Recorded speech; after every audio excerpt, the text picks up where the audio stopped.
Hello guys, welcome back to my YouTube channel. Hope everyone's doing absolutely great. I am back and today I'm here with a very interesting and informative topic, and that is how to deal with difficult people at work. Yeah, it's quite a tricky thing, and sometimes we're put in difficult spots and situations, and we kind of don't know how to actually react because again, it's workplace. So it's very important for us to kind of understand what we need to do, and I'm sure we've come or we will come with not so easy people at some points in our professional careers, so it's very important to know how to handle them.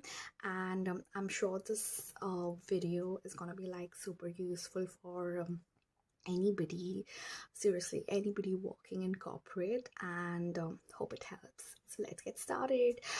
It's actually a lot of points, so I'm just gonna like briefly talk about everything so that you just get a gist of what needs to be done when you come across such people. Firstly, identify and understand who are these difficult people.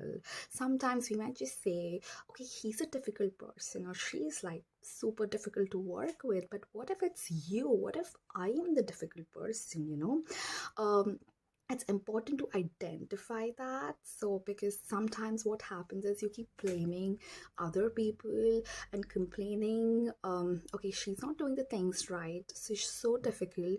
But then if you might just want to think and just look back and sit and analyze and see if you're having like the same issue with different people.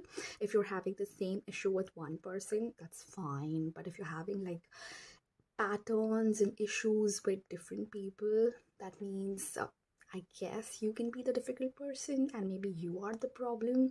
So it's very important to find if you are the difficult person or if the people around you are difficult.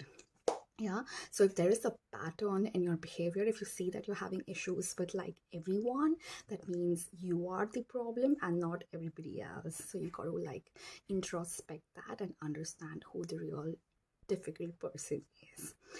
Now there are three levels of difficult persons. One is somebody who is difficult to you, like you're just having a one-on-one discomfort with that person, so that's one. Second one is somebody who is incompetent. I mean, someone who is like always sulking, always complaining about things, and which obviously is not nice to keep hearing. Someone who is constantly complaining about things, right? Somebody who's incompetent. The third one is actually quite scary because that's the toxic person. A toxic person is somebody who's got problems with everyone, like literally, like he or she finds faults in everybody around that person, who is obviously very critical about everything, who's like finding faults in everybody else, very controlling, trying to control the whole situation. A toxic person is selfish, who always thinks about himself and not somebody else. A toxic person is a liar who lies a lot, and they're of like high maintenance, and they also have like temper issues. And also very important, like a toxic person has a victim mentality, like they always think that they are the victims and everything bad has happened to them. So if you ever come across somebody like that, stay away, because that's a very toxic trait. Okay, so these are the kinds of difficult persons you can come across. Yeah, these are the levels and the seriousness of how difficult they can be. So yeah, now let's talk about incompetence in more detail. So one-on-one discomfort is fine, maybe they can have an issue, and it's fine, it's something which you have to resolve with that person. But when it comes to somebody who's incompetent, who is constantly complaining, who thinks sulking is a good idea, that person is very into himself and would want to like understand, would want to think that whatever he or she's doing is is right. Like they want to like get things done by complaining about things, so, and hiding their incompetence. So we'll talk about how to deal with them a bit later, but let's just understand the trait so that you would know that this is a level of difficulty you're dealing with. So this is what an incompetent person does, okay? Then you have categories of aggressive behavior and passive aggressive behavior. Now there would be people at workplace who would be aggressive. Now when I say aggressive, they may not be shouting at workplace or very loud. If that was the case, they would just get terminated from work. But aggression at work can be in many different forms. It could be like outright aggressive, or it could be passive aggression. Now what is the difference between the two? Okay, let's talk about aggression.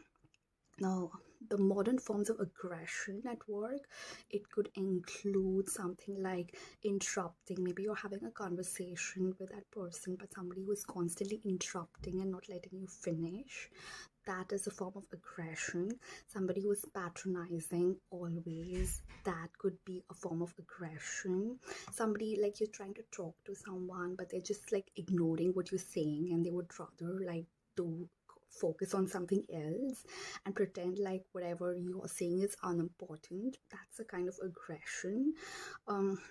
Somebody who's like stereotyping things. So these are like different kinds of aggression. Now when it comes to passive aggression, now what is that? Passive aggression is somebody who's just being nice on your face but talking behind your back. Like they don't address the issues directly face to face, rather would prefer to talk about you behind your back to somebody else. That's a form of passive aggression. Who are like sulking, like constantly like having grudges against you. That could be passive aggression. Maybe they're not doing anything about it, but they have like a grudge against you. That's passive aggression. And sometimes you have like meetings and they don't invite you to meetings. Now that can also be a type of passive aggression, because it's kind of like showing that they don't consider you important enough, or they do not want you to be involved in that meeting. That's a kind of passive aggression. They don't tell you anything directly, but then they do stuff like that. So that's a kind of passive aggression. Now let's talk about control dramas. So there are dramas which happen at work, and which I call as control dramas, which it's a form of thing wherein there are different people who handle situations differently. I'm talking about difficult people here, and there are the types of people who are very intimidating, and then you're like not really comfortable talking to that person because you always think that the other person is trying to attack you, trying to like belittle you, and things that it's like, suppose you're saying something nice, that I've done this so well, and I'm like really being appreciated, and that person is like, it's fine, I've been getting the compliments all the time. So somebody like that, somebody who responds to you in that fashion, that's intimidating. And then somebody who's interrogative, so somebody who constantly interrogates you, like constantly trying to dig out, and mostly it's like policing you, and kind of you feel like it's like a policing behavior. Now that is a kind of difficult person you do not want to like really deal with. And there is another set of another kind of category wherein people are aloof, like they just pretend and behave very cold. Like you try to talk to them, you will not really have a good conversation, but then by their body language they would just be like very cold and just give like a yes or no answer to it.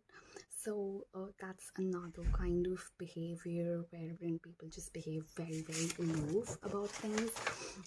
So that's those are the kind of difficult people. Now what I've just mentioned in the last 9 minutes are the type of difficult people, like who you could find at work, and there are different kinds, right? So these are predominantly what you could find at workplace and what you would be like dealing with probably on a day-to-day basis. Now let's talk about tactics and techniques, how to like deal with difficult people. Now, here you just have only two options. Now, what are your two options? Your first option is to change yourself, and your second option is to change others. Now, it's obviously easier to change yourself because you can change, like, you have the responsibility of changing just one person, and that's you, and that's relatively much easier. Now, if you're going with the second option, when you're trying to deal with this, when you're trying to change them, there are two things which can happen here, okay? When you're trying to change a difficult person, now two traits. Either the difficult person is aware and that he's a difficult person, and the second situation or the case scenario is when the person is not aware that he's difficult, right? So that's a really different zone. Like, you're not even aware that you're difficult. I mean, God bless them. So when you talk about the people who are aware that they're difficult, we need to categorize with what they want. Like, if they want to change, there are people who are aware and they want to change, and then there are people who are aware and they don't want to change. They're just okay with being difficult. So you got to identify that, right? Then talking about dealing with aggressive people, okay, the first thing is, I would say just detach from them. Try to avoid having discussions with a difficult person, because it's like, from my experiences in life and what I've learned, it's from my mistakes or learnings or whatever you call, it's very difficult to change another person's behavior, and especially if you're an adult, it's very difficult. So it's because you're just brought up in a certain way, you're conditioned to think a certain way, and it gets very difficult to actually change that. So yeah, just detach yourself from that person and the situation. I would say just don't get involved. And there are times when you're dealing with such an aggressive person that you feel very aggressive yourself. Like, you feel like, just if someone's saying something nasty, do you want to like say something nasty back? Just resist saying that. I would say you could at least, if you're like dealing with someone difficult, just get out of the situation saying that, you're right, you can also do that, and then come back later when you think that person could function in a logical and civilized manner, and maybe you can go back later to that person. But just like fogging, just being out of that situation and then coming back later, that's something you do, and you resist yourself from being aggressive. And it's very important to kind of be this way, because it's no point in having lot of discussions with them, right? And sometimes still, if you have like a situation wherein you have to deal with an aggressive person, I would say just set clear objectives. Like, whatever it is, just be very clear about it and just stick to them. Do not engage in deeper conversations, because it's not required. It's important to be very clear about things when you're dealing with an aggressive person. Yeah. Now, how to handle this passive aggressive people who are like really nice to you and sort of like hold grudges or talking behind your back. With such people, it's very important to, whenever you're having a conversation with them, be a great listener to them and try to understand like what are their points, understand their body language, understand their hidden communication, what they're not trying to communicate, and whatever they are trying to communicate, and understand what they're looking from you, and try to address that. When you listen to them and then answer them, that works really well with passive aggressive people, and then you can understand what the core issue is and you can address it accordingly. Next is negative people. Okay, how do you like deal with negative people? So the negative people are those who are constantly negative about every damn thing happening in the office. Like they're constantly complaining, oh, this is not nice, oh, that's not nice, oh, this is crappy, somebody who's finds faults in everything, not finding anything good. What do you do with them? Firstly, it doesn't matter because somebody else is negative. Like you don't have to like absorb their energy, right? What you can do is avoid them, avoid negative people, have like minimum conversations, like whatever is required, just that. Don't go beyond it because you don't want to absorb their negative energy. You do not want that. So yeah, just try to avoid them, and sometimes use their negative energy to spot flaws, like use it to your benefit. When I say that, it could be like sometimes in a project when you're like deciding whether you have to go ahead with the project or not.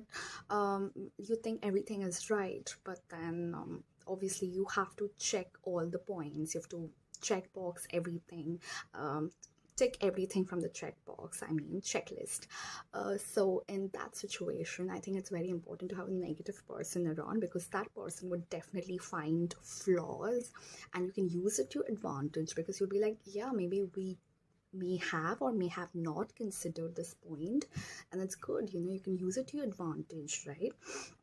And if they're like too negative, just bring it to their attention and be like, someone who's like constantly finding faults, you'll be like, what, I really think it's possible, I really think this can work. And if they say that no, it's not possible, you'll be like, just be a little optimistic about it. I think it's going to go fine. You need to like bring it to their attention that they're constantly being negative. I think you're not being optimistic about it.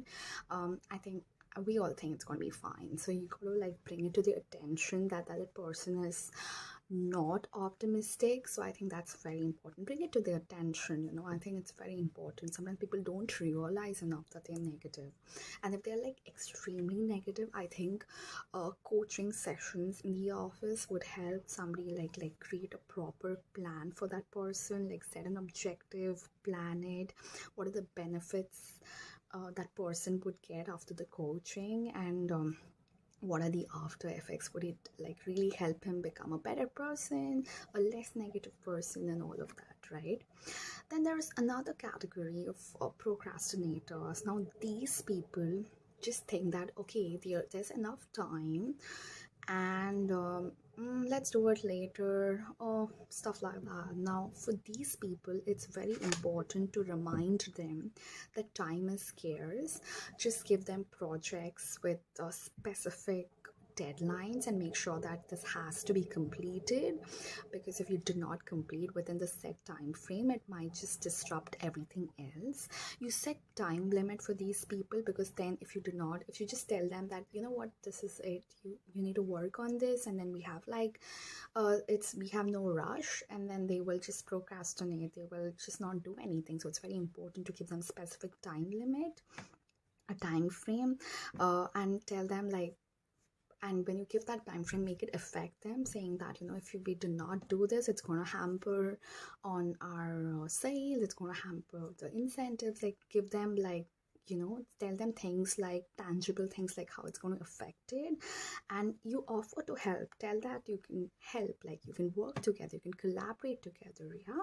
And then you work together and agree on a plan, like okay, fine, we're just going to do this, we're going to like we're going to start, this is our plan, this is our time frame, this is how we're going to do it. Are you okay with it? Are you on board? Yeah. And just make things clear so that they don't like waste time, yeah. And sometimes if they're too much, tell them about your behavior, tell them about their behavior, like what, I think this needs to be worked upon. So stuff like that, right? And use like logical lines, and sometimes use emotional lines as well. Sometimes you think that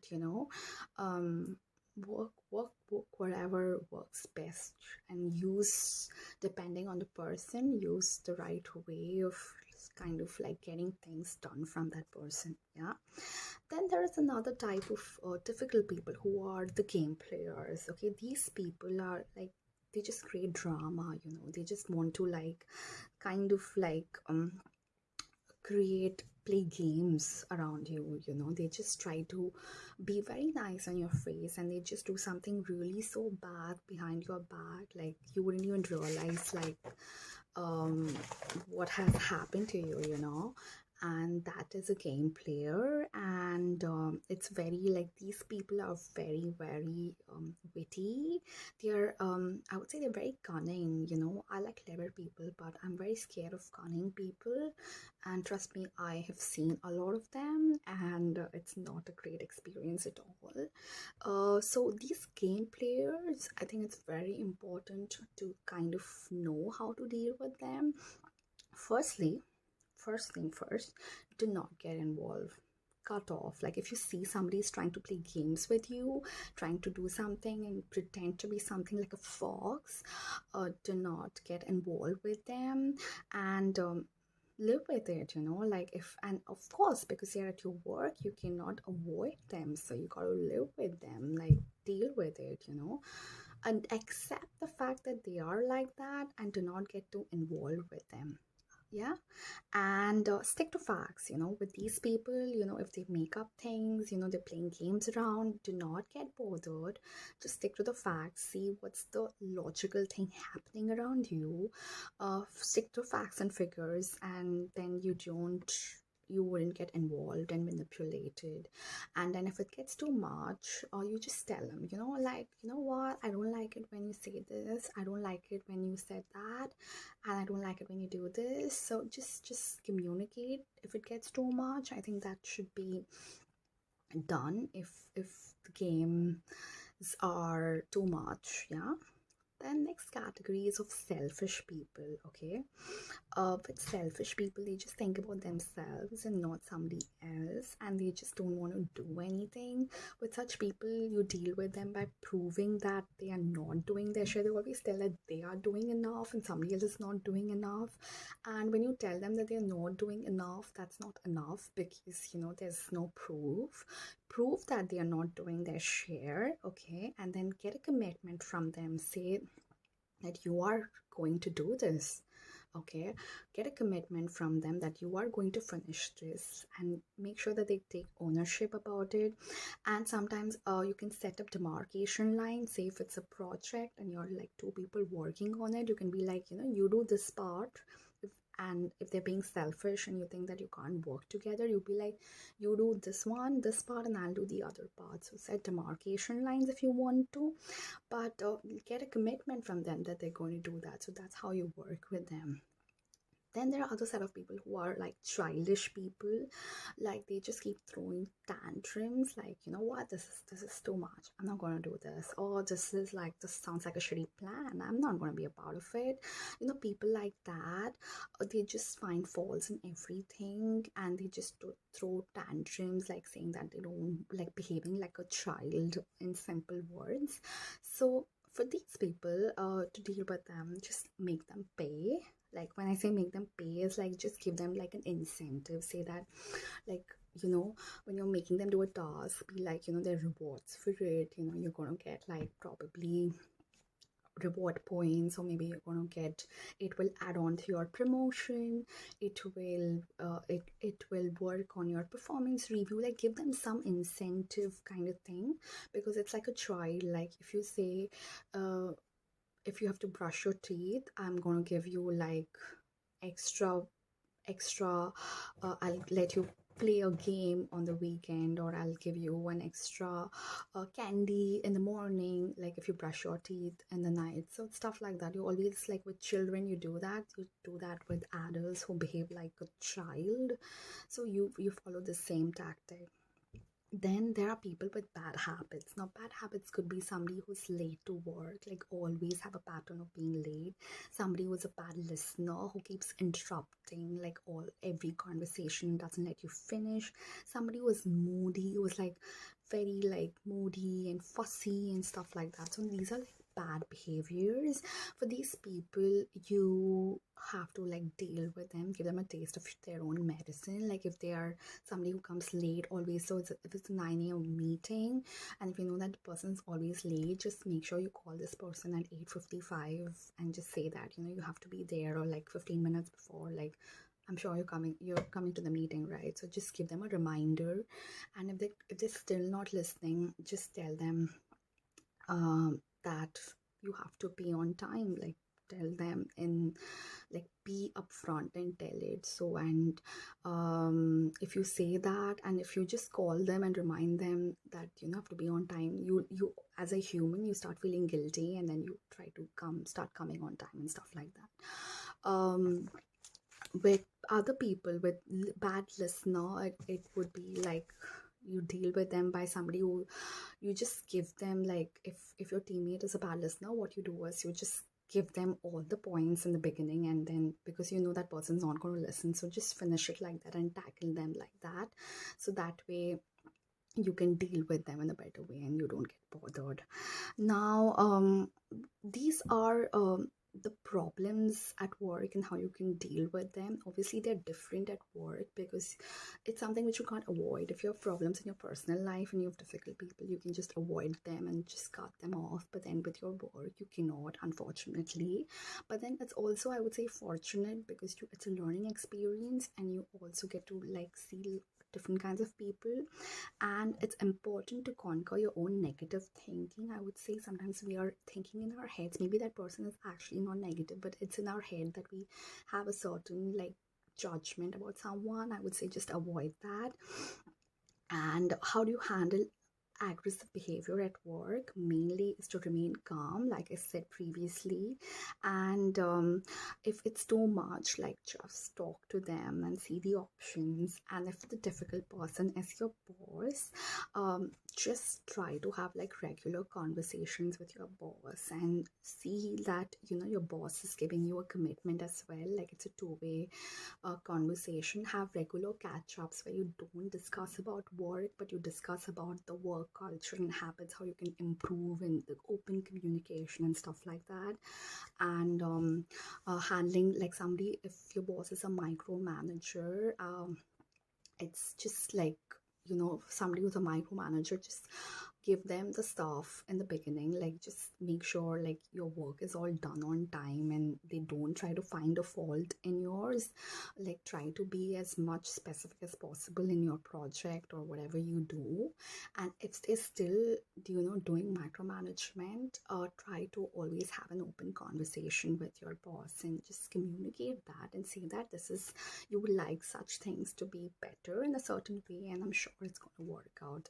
If you say it nicely, everything would work, so just go for it. Okay, so this was about how to handle difficult people at work. Please share your experiences and maybe a scenario wherein you've experienced something and how you've dealt with it, or maybe if you've not dealt with it, how you would want to deal with such a situation. That would also help all of us understand and learn how we can handle such situations in a better way.